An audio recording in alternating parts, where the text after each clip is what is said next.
తెలుగు ప్రజలందరికీ మనకు మయసభ గురించి బాగా అర్థమవుతుంది. ఎన్టీ రామారావు మయసభను అద్భుతంగా ఆవిష్కరించి ఆయన డైలాగులు అందరూ తెలుగు ప్రజలందరూ నోళ్ల మీద నానుతూ ఉంటాయి. ఏ ఏమీ మయుని రచన చమత్కృతి అంటూ ఎన్టీ రామారావు గారు డైలాగులు చెప్తూ ఉంటారు కదా, అది చాలా ఆసక్తి కలిగించే విషయం. అయితే ఈనాడు పత్రిక 19 జూలై పన్ జూన్ 19న రాసిన సంపాదకీయంలో పోలవరానికి సైంధవుడు జగన్ అంటూ అద్భుతమైన రచనా సమకృతిని ఆవిష్కరించింది. ఆహాహా, ఏమి ఈ మయుడు అంటే జర్నలిస్టుని ఆవహించిన ఈ మయుని రచనా సంస్కృతి ఏమిటి అనేది అని అనిపిస్తుంది. తప్పకుండా ఈ సంపాదకీయాన్ని చదివిన వారు ఆ హెడ్డింగ్ ను చూసి నేను ఆ సంపాదకీయం చదివాను. జనరల్ గా సంపాదకీయాలు ఇటీవలి కాలంలో చదవటం తగ్గించేశాను, ఎందుకంటే వాటి ప్రమాణాలు అట్టడుగు స్థాయికి దిగజారిపోయి.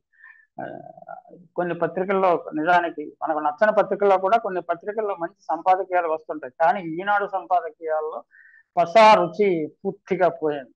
ఆయన ఏం రాశారో చూడండి. సంపాదక మహాశయులు అంటే ఏ ఎడిటోరియల్ రైటర్స్ ఉంటారు, రామోజీరావు గారు కాలధర్మం చెందారు కాబట్టి ఇక కుక్కమూతి పిందెల్లా అనేక సంపాదక రచయితలు తయారవుతారు.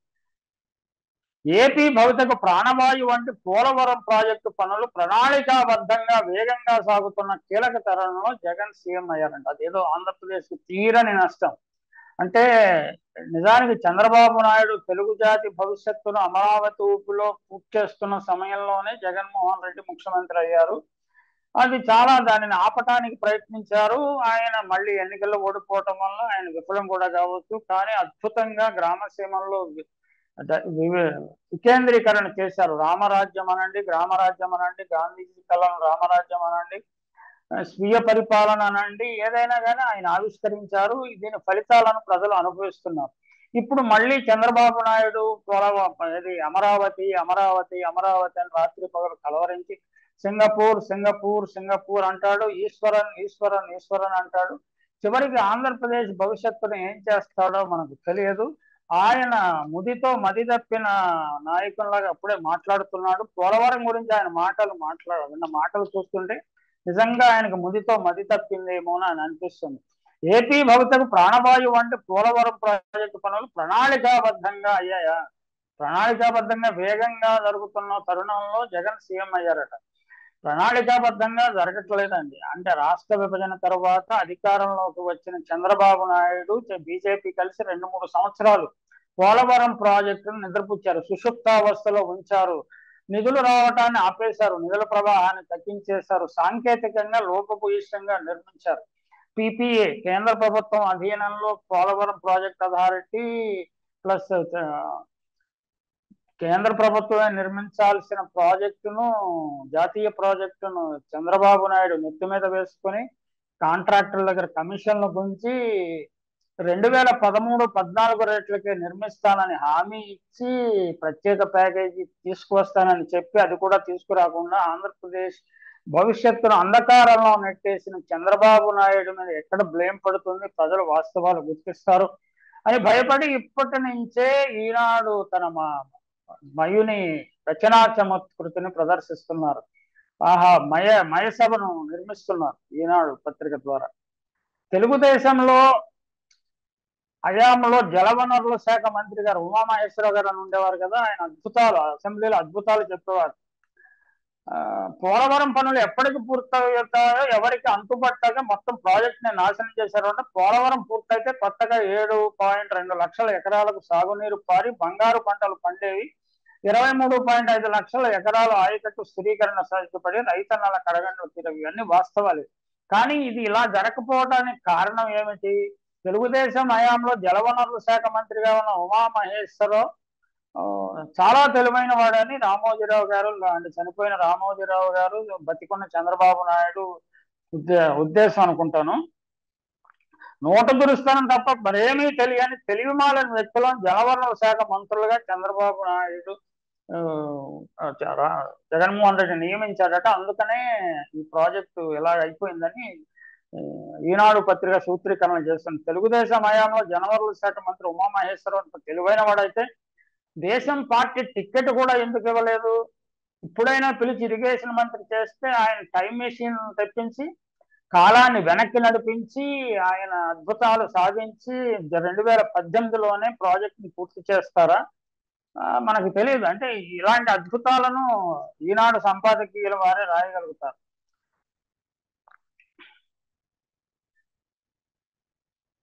2018లోనే పూర్తి చేసి ఎన్నికలకు వెళతానని చంద్రబాబు, ఇరిగేషన్ మంత్రి ఉమామహేశ్వరరావు అసెంబ్లీలో సొరకాయ కోతలు కోసేవారు. అలాంటి కోతలేమి ఈయన కనిపించలేదు అంట.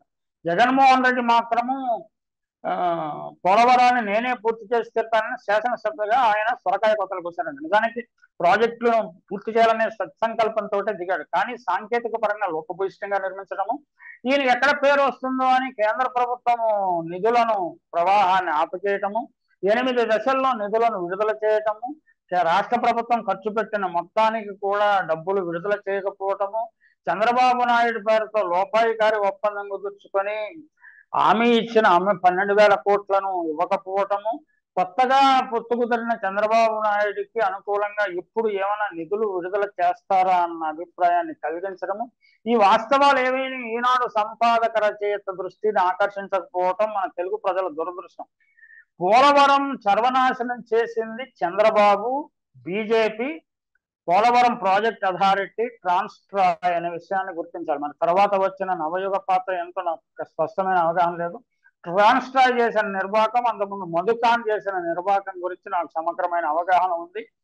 ఇక ఏటీఎం, పోలవరం ప్రాజెక్ట్ ను ఏటీఎం గా మార్చేసుకున్నాడు చంద్రబాబు అని నరేంద్ర మోడీ స్వయంగా విమర్శించారు కదా. ఆ ఏటీఎం నుంచి డ్రా చేసిన డబ్బులు తన సహచరులకు ఏమన్నా ఢిల్లీలో కూడా అందాయేమో, లేకపోతే తమ మాతృ సంస్థలకు ఏమైనా అందాయేమో తెలియజేయాలి. ఎవరు ప్రభుత్వం తెలియజేయాలి, కానీ అవి తెలిసే అవకాశాలు లేదు. ఇది భారతదేశము. భారతదేశంలో ప్రజలకు తెలియాల్సిన రహస్యాలు ఏవి తెలియవు. ప్రజలకు తెలియకూడని అనేక విషయాలు మాత్రం ఎప్పటికప్పుడు తెలుస్తూ ఉంటాయి. రామోజీ చుట్టం నవయుగకు కూడా ఈ పాపంలో పాత్రం ఉంటే ఉండవచ్చు. పాపాలను కడిగేసుకోవడానికి జగన్ ప్రభుత్వం మీద నెపం నెట్టేస్తున్నారని ప్రజలు భావిస్తున్నారు. ఇప్పుడు అంటే చంద్రబాబు హయాంలో 2014 నుంచి 2019 వరకు జరిగిన లోపభూయిష్టమైన నిర్మాణాలకన్నిటికీ చంద్రబాబు, బీజేపీ బాధ్యత వహించాలి కదా. అలా కాకుండా ఈ మొత్తం జాప్యానికి టెక్నికల్ ఫెయిల్యూర్స్ ఎవరు? పీపీఏ కదా బాధ్యత వహించాలి. పీపీఏ ఏం చేస్తున్నది? సెంట్రల్ ఏజెన్సీలు ఏం చేస్తున్నాయి? కేంద్ర సంస్థలు ఏం చేస్తున్నాయి? కేంద్ర ప్రభుత్వం ఏం చేస్తున్నది అని ప్రశ్నలు ప్రజలు ఎక్కువ పెట్టకుండా ఇదంతా ఈ సైంధవుడు జగనే ఈయన రివర్స్ టెండరింగ్ చేయటము, కాంట్రాక్టర్లను మార్చడం వల్లనే ఇదంతా జరిగిందని ప్రజలలోకి ఒక అభిప్రాయాన్ని, ఒక నెరేటివ్ని నెట్టడానికి ప్రయత్నం చేస్తున్నారు. నిజానికి మధుకాన్, ట్రాన్స్ట్రాయ్, నవయుగ చంద్రబాబుకు, రామోజీకి అస్మదీయ కంపెనీలే. ఇది ఏదో జగన్మోహన్ రెడ్డి తన అస్మదీయ మెగా ఇంజనీరింగ్ అప్పగించాడని కూడా ఈ మయుని రచనా సంస్కృతి సంపాదకీయంలో కనిపిస్తున్నది. మరి అస్మదీయుడు వీళ్ళందరూ మధుకాన్, ట్రాన్స్ట్రాయ్, నవయుగ చంద్రబాబుకు, రామోజీకి అస్మదీయులే కదా. మెగా ఇంజనీరింగ్ కూడా నిజానికి చంద్రబాబుకు చిరపరిచితమైనది. పట్టిసీమలో నిధుల దుర్వినియోగం, వృధా ఖర్చు, కాగ్ని వేదిక సాక్ష్యంగా ప్రజల ఎరికలో సమాచారం అనేది ప్రజలు ఇంకా లీలగానే గుర్తుపెట్టుకున్నారు. మెగా ఇంజనీరింగ్ చంద్రబాబుకి అస్మదీయ కంపెనీ కాకపోవచ్చు, కానీ అస్మదీయమైనది, ఆత్మీయమైనది. వారిద్దరికి లావాదేవీల గురించి జగమెరిగిన సత్యాలు అనేకం ఉన్నాయి. చంద్రబాబు నాయుడు చేసే ప్రతి వెధవ పనికి సపోర్ట్ చేసే ఈనాడు పత్రిక ఆయన వారానికి ఒకసారి సమీక్షించేవారట. వారం వారం ఒక మెగా ప్రాజెక్ట్ను వారం వారం సమీక్షించాల్సిన అవసరం ఏముంటుందండి? వారం వారం సమీక్షించాలా? వెళ్ళి అక్కడ అధికారుల పనులన్నీ పాడు చేయాలా? ఆదివారం ఎలాగ సెలవు ఉంటుంది, సోమవారం వెళ్ళి ఈయన సోమవారం కూడా జయము జయము చంద్రన్న అని పాటలు పాడించుకుంటూ వచ్చిన వారికి భోజనాలు పెట్టుకుంటూ తను క్యాట్ వాక్, తన మనవడితోటి భార్యతోటి కలిసి క్యాట్ వాక్ చేయటము, అనేక సార్లు శంకుస్థాపనలు చేయటము, ప్రతి దశలోనూ ఒక ప్రారంభోత్సవం, శంకుస్థాపన చేయటము, ఇదంతా పెద్ద తమాషాగా మార్చేశారు. మన ఆంధ్రప్రదేశ్ లో గతంలో నీలం సంజీవరెడ్డి, బ్రహ్మానంద రెడ్డి, మన వెంకటరావు గారు లాంటి వారు నాగార్జున సాగర్ ప్రాజెక్టు కట్టారు, శ్రీశైలం కట్టారు, మరి చెన్నారెడ్డి గారు శ్రీరామ్ సాగర్ కట్టడంలో కీలక పాత్ర వహించారు, సంజీవ్ రెడ్డి గారు. వీళ్ళందరూ వారం వారం వెళ్ళేవారు కాదు, నెలకు కూడా వెళ్ళారు కాదు, 2 వారాలకు వెళ్ళారు. కానీ పని ప్రోగ్రెస్ ను ఎప్పటికప్పుడు సమీక్షించేవారు, అవసరమైన నిధులు సమకూర్చేవారు, అధికారుల కీలక అధికారులతో సమాలోచనలు చేసేవారు. ఒకసారి ప్రాజెక్టు ప్రోగ్రెస్ చూడాలని ఉన్నా చాలా లో ప్రొఫైల్లో వెళ్ళి తమ కారులో కొద్ది మందితో వెళ్ళి చూసేసి వర్క్ ఆఫీసర్స్ డిస్టర్బ్ చేయకుండా మళ్ళీ తిరిగి వచ్చేసేవారు. అది అది అసలు ఒక కార్యశూరుడి లక్షణం. అది ప్రచార ఆర్భాటము యావ ఉండే చంద్రబాబు నాయుడు పోలవరం సోమవారం అంటూ చాలా హాస్యాస్పదమైన పనులు చేస్తున్నాడు. ఆయనకి ఆ విషయం చెప్పే దమ్ము ధైర్యం ఎవరికి లేదు. అంటే నాకు తప్పని పరిస్థితులు నేను చెప్తున్నాను, ప్రతిసారి మీరు వారం వారం సమీక్షించడాన్ని ఈనాడు లాంటి ఒక లీడింగ్ పత్రిక సమర్థించడం అంటే ఎంత హాస్యాస్పదంగా ఉన్నది. అక్కడికి వెళ్ళిన అధికారులు అందరూ చెప్తారు, ఈ గోళ ఏమిటండి మాకు, ప్రతి వారం వచ్చి అది ఏం జరిగింది, ఇది జరిగిందా, అది జరిగిందా. ఎన్నికల కోసం ప్రజలను ఆకర్షించడానికి 2019 ప్రయత్నించాడు, ఘోరంగా విఫలమయ్యాడు. ఇది ఇలాంటి దానిని ప్రజలు హర్షించరు, అధికారులు హర్షించరు, సిబ్బంది ఇది డిస్ట్రాక్షన్. కానీ ఈనాడు పత్రిక వారం వారం సమీక్షించడం అంటే అద్భుతం అన్నట్టుగా చెప్తా ఉందండి. కేసీఆర్ కాళేశ్వరంలోను చంద్రబాబు పోలవరంలోను ప్రదర్శించిన ఇంజనీరింగ్ నైపుణ్యం గురించి భజన పత్రికలే పొగడాలి. ఆయన ఇది చంద్రశేఖరరావు గారు క్యాప్ పెట్టుకుని అసెంబ్లీలో పవర్ పాయింట్ ప్రజెంటేషన్ చేస్తూ తాను ఒక ఇరిగేషన్ ఎక్స్పర్ట్ గా భావించాడు. ఏమైంది, ఆ కాళేశ్వరము గంగలో కలిసిపోయింది కదా, ప్రాజెక్టు 1,00,000 కోట్ల రూపాయలు, దానికి అతిగతి లేకుండా పోయింది. ఈ పోలవరంలో చంద్రబాబు నాయుడు 2019 ఎన్నికల ముందే పూర్తి చేస్తాము, నీళ్లు ఇస్తాము, రాసుకో మీ పత్రిక సాక్షిలో రాసుకో అని జగన్మోహన్ రెడ్డిని సవాలు చేశారు కదా. ఏం చేశారు, అది ప్రాజెక్టు పూర్తి కాలేదు, ప్రాజెక్టును రూపభూయిష్టంగా నిర్మించారు. ఇప్పుడు జోసెఫ్ గోబెల్స్ నుంచి ఈనాడు పత్రిక దాన్ని సమర్థిస్తూ రాతలు రాస్తుంది. ఇంత దుస్థితి అండి ఈనాడు తెలుగు జర్నలిజానికి, పత్రికా రంగానికి, తెలుగు ప్రజలకు ఈ విషాదం. జోసెఫ్ గోబెల్స్ చివరికి తన కుటుంబ సభ్యులతో కలిసి భార్య 6 పిల్లలు అనుకున్నాడు, అందరితో కలిసి ఆత్మహత్య చేసుకున్నాడు. ఇలాంటి అవాకులు చవాకులు రాయటానికి కొంచెం అంటే కొంచెమైనా సిగ్గుండాలి ఎవరికైనా సరే. అబద్ధాలు రాయటానికైనా కొంచెం ఆలోచించాలి. ఆలోచించకుండా పోలవరానికి సైంధవుడు జగన్, పోలవరానికి సైంధవుడు చంద్రబాబు నాయుడు గారు అసలు అడ్డగోలుగా హడావుడి చేసేసి తప్పులు, అసలు చేయని పని కూడా చేసినట్టుగా భ్రమింపజేసి, గేట్లు పెట్టకుండా గేట్లు పెట్టినట్టు భ్రమింపజేసేసి ఎన్నికల ముందు హడావిడి చేసి రింగ్ బండ్ లోపభూయిష్టంగా నిర్మించి ఎన్ని సాంకేతిక తప్పిదాలు చేస్తున్నారు. జగన్మోహన్ రెడ్డి ప్రభుత్వం అయితే దాన్ని సరిచేయాలని ప్రయత్నం చేసింది. అక్కడికి వెళ్ళి చూస్తే ఏముంది, అక్కడ అంత గందరగోళం, సాంకేతిక వైఫల్యాలతో ప్రాజెక్ట్ ఆలస్యమైంది. ఎన్నికల ముందు పూర్తి చేయాలని, రాజకీయ లబ్ధి పొందాలని కేసీఆర్ ప్రయత్నించారు, చంద్రబాబు ప్రయత్నించారు. తెలుగుదేశం హయాంలో జనవరుల శాఖ మంత్రి ఉమామహేశ్వరరావు అంత తెలివైన వాడు అయితే దేశం టికెట్ ఎందుకు ఇవ్వలేదనే ప్రశ్న తలెత్తుతుంది. అంటే అప్పుడే పిలిచి ఇప్పుడైనా పిలిచి ఇరిగేషన్ మంత్రి ఇస్తే టైం మెషిన్ లో వెనక్కి వెళ్ళి మళ్ళీ ఆయన 2018లోనే పోలవరం పూర్తి చేస్తారు. లేకపోతే ఏమైనా పంపకాలలో తేడా వచ్చిందా, కాంట్రాక్టర్ల దగ్గర ఇస్తున్న మొత్తాలను పంచుకోవడంలో తేడా వచ్చి ఆయన టికెట్ ఇవ్వలేదా అన్న ప్రశ్న ప్రజల్లో చర్చిస్తున్నారు. ఇది ప్రజలు చర్చించుకోవడం లేదనుకుంటే చంద్రబాబు నాయుడు గారు కానీ ఈనాడు పత్రిక కానీ చాలా తప్పుదని చేస్తున్నారు. రాష్ట్ర ప్రజల దశాబ్దాల స్వప్నమైన పోలవరానికి ఉరితాళ్లు పేలిన జగన్ది క్షమించరాని నేరం. దశాబ్దాల కళ ఏమిటంటే చంద్రబాబు నాయుడు పాప ఆయన పుట్టక ముందు నుంచి దీని గురించి కళ్ళగా అంటున్నాడు. రాజశేఖర్ రెడ్డి 2004లో వచ్చి 2004-5 మధ్యలో దానికి శంకుస్థాపన చేసి కాలువల పని చాలా వరకు పూర్తి చేసి, కుడి కాలువ ఎడవ కాలువ పూర్తి చేసి దానిని ఒక నడిపిస్తే అనుమతులు తెచ్చి ఇది దశాబ్దాలకు చంద్రబాబు నేనే కలలు కన్నా, నా స్వప్నం పోలవరం నా స్వప్నం అని చెప్పేస్తున్నాడు. దానికి ప్రచారం ఇవ్వడానికి కొన్ని పత్రికలు సిద్ధంగా ఉన్నాయి.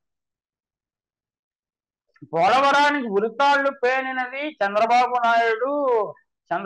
నాయుడు అంతేవాసులు, ఈనాడు పత్రిక యాజమాన్యానికి అంతేవాసులైన వారే ఈ ఉరితాళ్లు పేనారన్న విషయాన్ని మర్చిపోవద్దు. కానీ ప్రజలను అలా నెట్టడం, ప్రజల్లో నెరేటివ్ వేరుగా నెట్టడం అనేది ఇది విధ్వంసం అంటే ఇదే. విధ్వంసం అంటే ప్రజాభిప్రాయాన్ని వాస్తవాలకి భిన్నంగా ప్రజాభిప్రాయాన్ని రూపొందించటము ఒక నిజమైన విధ్వంసం.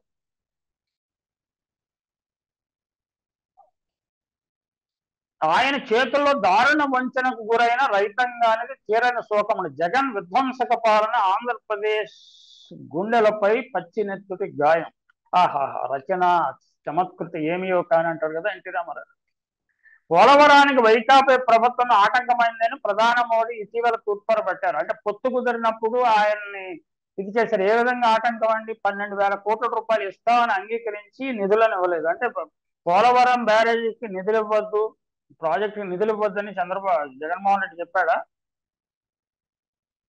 నరేంద్ర మోడీ మాటను ఎలా కావాలంటే అలా మాకు అంతకుముందు ఏటీఎం అన్నాడు. మీరు ఏటీఎం అంటే మాకు పొలిటికల్ డ్యామేజ్ జరిగింది, ఇప్పుడు మీకు తెలుగుదేశం పార్టీ ఓటర్లు బీజేపీకి ఓట్లు వేయాలంటే మీరు ఇలాగ జగన్మోహన్ రెడ్డిని కూడా తిట్టు తిట్టాలంటే ఆయన తిట్టాడు. అయిష్టంగానే తిట్టాడు. ఆయన చాలా కుట్రపూరితంగా మాట్లాడగల శక్తి సామర్థ్యాలు ఉన్నది. అది ఆయన మనకి ఇటీవల కాలంలో ఆయన వ్యక్తిత్వంలో అనేక కోణాలు బయటపడుతున్నాయి కదా. ఇక జగన్ అవినీతి వల్ల పోలవరం పడకేసిందని కేంద్ర హోంమంత్రి అమిత్ షా దుమ్మెత్తి పోశారు. ఒక్క ఎగ్జాంపుల్ ప్రూవ్ చేయగలుగుతాడా అమిత్ షా? అమిత్ షా ఏ రాష్ట్రానికి వెళ్తే ఆ రాష్ట్రంలో ప్రాంతీయ పార్టీల మీద స్థానిక ప్రభుత్వాలను దుమ్మెత్తి పోయటము ఆయనకు అలవాటే.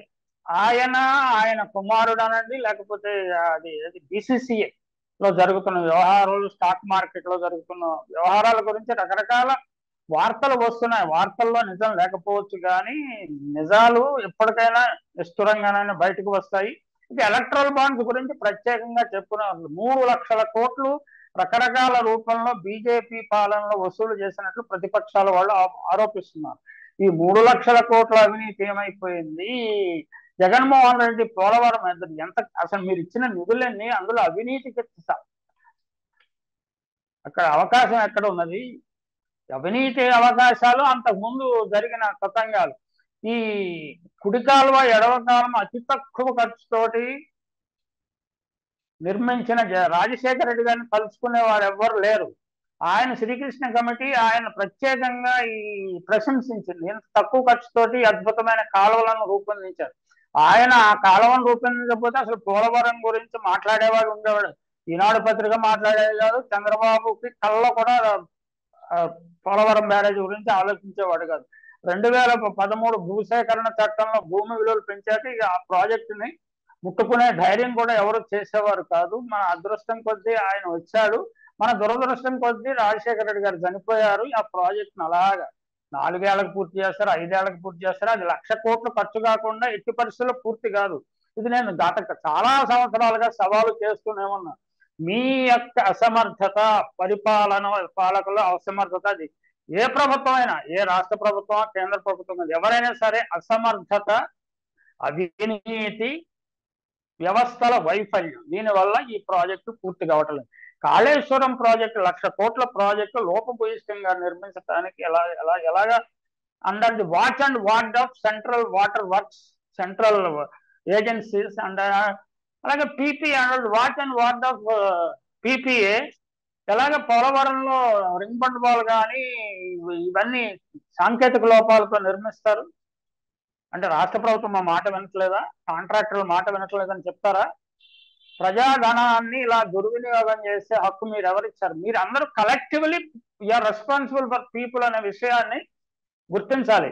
ఏంటంటే ప్రతిసారి పొలిటికల్ చేంజెస్ వచ్చినప్పుడల్లా ఎవరినొకరిని పొలిటికల్ విక్టిమ్ చేసేస్తున్నారు. కానీ collectively the system is responsible for this failure. It is total failure. Polavaram లాంటి జాతీయ ప్రాజెక్టుని, కాళేశ్వరం లాంటి ప్రెస్టీజియస్ ప్రాజెక్టుని లోపభూయిష్టంగా నిర్మించే అధికారాన్ని కానీ అవకాశాన్ని కానీ ఎవరిచ్చారు మీకు అని ప్రజలు ప్రశ్నిస్తారు కదా. మీరు ఈ కైనాటి పత్రికల్లో సంపాదకీయాలు రాయించుకొని వాడు కారణం, వీడు కారణం, వీరందరూ కారణం అని కదా ప్రజలు అంటున్నారు. స్పిల్వే మినహా ప్రాజెక్టులోని మిగిలిన కట్టడాల భద్రత సైతం పెను ప్రమాదంలో చిక్కుకుంది. రాష్ట్రానికి జీవనాడి వంటి ప్రాజెక్టు పనులను మళ్లీ పట్టాలెక్కించి అగ్ని పరీక్షలో చంద్రబాబు నెగ్గుకు రావాలని ఏపీ ప్రజానీకం ఆశిస్తున్నది. చంద్రబాబు నాయుడు ఎట్టి పరిస్థితుల్లోనూ ఒక సకారాత్మక దృక్పథంతో పనిచేయడు. ఆయన ఎవరినైనా బ్లేమ్ చేయొచ్చా? ఈ challenge, every challenge is an opportunity to make money అని చంద్రబాబు అనుకుంటాడు. అమరావతిలో అలాగే అనుకున్నాడు. ఇప్పుడు మళ్ళీ అమరావతిని రివైవ్ చేశారు. అంటే వాలంటీర్లకు జీతాలు ఇవ్వటం, పెన్షన్లు ఇవ్వటము, లేకపోతే సకాలంలో డెలివరీ మెకానిజం చేయటము, అవినీతికి తావులేని వ్యవస్థలను నిర్మించటము, విద్యా వ్యవస్థను మెరుగుపరచటము, వైద్య వ్యవస్థను మెరుగుపరచడము. దీంట్లో పెద్ద డబ్బులు ఉండవు కదా. పోలవరంలో ఉంటాయి డబ్బులు, ఉంటాయి అమరావతిలో డబ్బులు ఉంటాయి. ఇలాంటి డబ్బుల గురించే ఎక్కువ ఆలోచించే మనస్తత్వం ఉన్న నాయకులు ప్రజలకు ఎట్టి పరిస్థితుల్లోనూ మేలు చేయలేరు, మేలు చెయ్యరు, చెయ్యలేరు. మరి తెలుగు ప్రజల భవిష్యత్తు ఏమవుతుంది? నా కాళేశ్వరం లోపభూయిష్టంగా నిర్మించడం వల్ల తెలంగాణ ప్రజల భవిష్యత్తు దెబ్బతింది కదా. వారి లక్ష కోట్ల రూపాయలకు వడ్డీ కట్టాల్సిన భారం తెలంగాణ ప్రజల మీద పడుతుంది. అలాగే పోలవరం ప్రాజెక్టు కూడా 1,00,000 కోట్ల రూపాయలు చేస్తారు. 1,00,000 కోట్లకు వడ్డీలు కట్టాల్సిన బాధ్యత అది కేంద్ర ప్రభుత్వం ప్రాజెక్టు కాబట్టి అది వెనక గుంజుతున్నారు రాష్ట్ర. అది ఆ ప్రాజెక్టుని పూర్తి కానివ్వరండి, పూర్తి దశలో పూర్తి కానివ్వరు. ఏదో స్టేజ్ 1 స్టేజ్ 2 అని ఏదో చేసి మాయ చేసి మసిపూటి మారేడుకాయ చేస్తారు.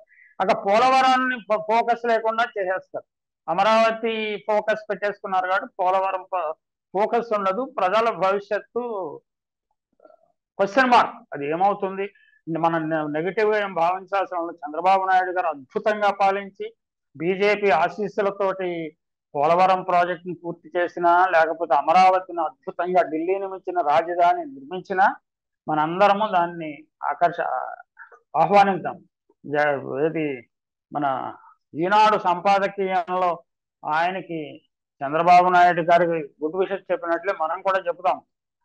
రాష్ట్రానికి జీవనాడి వంటి ప్రాజెక్టు పనులను మళ్లీ పట్టాలెక్కించే అగ్ని పరీక్షలో చంద్రబాబు నెగ్గు రావాలని ఏపీ ప్రజానీకం ఆశిస్తుంది, నిండు మనసుతో ఆశీర్వదిస్తుంది. మనం కూడా ఆయన ఆశిద్దాము, ఆశీర్వదిద్దాం. కానీ ఆయన ఏం చేస్తారో మనం చూద్దాం. నేను జీవించి ఉండగా పోలవరం ప్రాజెక్టు పూర్తవుతుందా లేదా అని 25 సంవత్సరాలుగా నేను సందేహాలను వ్యక్తం చేస్తున్నా. ఇప్పుడు పరిస్థితి చూస్తే పూర్తయ్యే వరకు నేను జీవిస్తుంటానని నేను అనుకోవటం లేదు. నా దురదృష్టం. నా దురదృష్టంతో పాటు తెలుగు ప్రజలందరి దురదృష్టం. ఇది ఒక విషవలయంలో ఇరుక్కుపోయింది. ఇందులో మీడియా పెద్దలు, రాజకీయ పెద్దలు, కేంద్రంలో పెద్దలు, రాష్ట్రంలో పెద్దలు, కాంట్రాక్టర్ల పెద్దలు ప్రజల డబ్బుతోటి ఆడుకుంటున్నారు. మనం ఈ క్రీడ, ఈ రాక్షస క్రీడని ఇలా చూడాల్సింది.